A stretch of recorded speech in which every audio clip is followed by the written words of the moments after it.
Halo sahabat taninya, di sini kita akan membahas apa itu pupuk makro. Jadi pupuk makro adalah jenis pupuk yang mengandung unsur hara makro, yaitu unsur hara yang dibutuhkan tanaman dalam jumlah besar untuk mendukung pertumbuhan dan perkembangannya. Unsur hara makro terdiri dari 3 elemen utama, yaitu nitrogen, fosfor, dan kalium. 3 unsur ini sering disingkat sebagai NPK dan biasanya ditemukan dalam berbagai formulasi pupuk yang tersedia di pasaran. Pupuk makro ini sendiri memiliki jenis-jenis unsur hara makro. Yang pertama, nitrogen berfungsi sebagai komponen utama dari klorofil, molekul yang bertanggung jawab atas fotosintesis. Nitrogen juga merupakan bagian penting dari asam amino, protein, dan enzim yang mendukung pertumbuhan tanaman.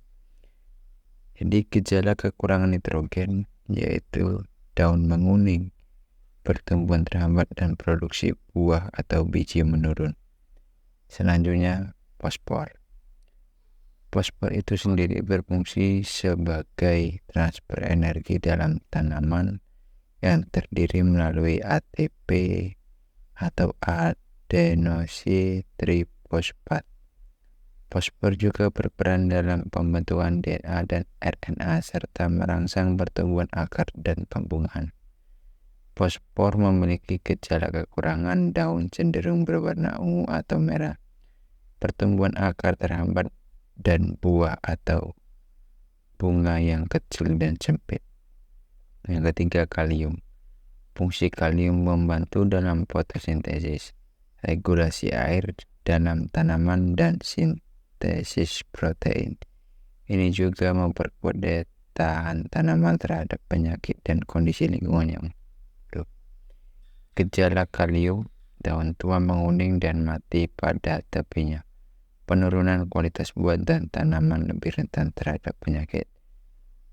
Pupuk makro memiliki manfaat, yaitu meningkatkan pertumbuhan tanaman.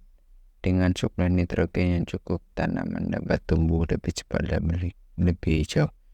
Peningkatan produksi buah dan biji. Fosfor membantu meningkatkan jumlah dan kualitas buah atau yang dihasilkan. Ketahanan terhadap stres. Kalium membantu tanaman mengatur air dan meningkatkan ketahanan terhadap kondisi stres seperti kekeringan atau serangan hama. Aplikasi dan dosis. Aplikasi pupuk makro harus disesuaikan dengan kebutuhan jenis tanaman dan kondisi tanah. Tes tanah yang dilakukan untuk menentukan kadar unsur hara yang ada dan kebutuhan spesifik tanaman.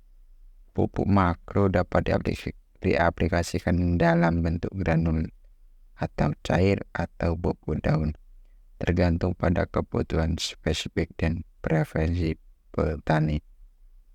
Kesimpulan, pupuk makro adalah elemen penting dalam pertanian modern karena menyediakan unsur hara yang dibutuhkan tanaman dalam jumlah besar. Penggunaan yang tepat dari pupuk makro dapat meningkatkan pertumbuhan tanaman, meningkatkan hasil panen, dan membantu tanaman mengatasi berbagai tekanan lingkungan. Dengan memahami fungsi dan gejala kekurangan setiap unsur hara makro, petani dapat mengoptimalkan penggunaan pupuk dan meningkatkan produksi pertanian mereka. Baiklah, mungkin dalam konten ini cukup sekian kita membahas pupuk makro. Untuk penjelasan artikel selanjutnya silakan komen di bawah dan like dan subscribe channel ini. Ya, sekian sahabat tani.